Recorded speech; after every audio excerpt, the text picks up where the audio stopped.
কি করো এখানে? এই যে দেখ কলার বড়া বানাবো, গাছে কলা হয়েছে যে অনেক। ভাবতেছি কলার বড়া বানাবো। এই যে কলা, সুজি, আটা, মৌরি, গুড়, দুধ সব নিয়ে নিছি। এখন এগুলির একদম মিক্স করো।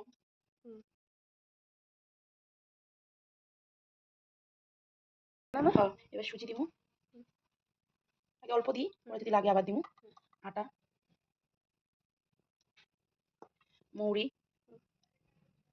গুড় আমি একটু একটু পরিমাণ মতো দিব, যতটুকু লাগে। দুধ দিব, এবার সব মিশাম একসাথে। হাত দিয়ে মিশালে মানে ভালো মতো মিশবো না, মাখা হয়ে গেছে। এখন আমার 10 মিনিট রেস্টে রাখুন, তাহলে সুজিটা একটু ফুলবো, তারপরে ভাজুন।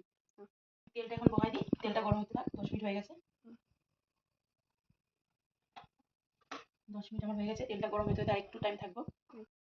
তেল গরম হয়ে গেছে আর এটাও রেস্ট হয়ে গেছে। এখন আমার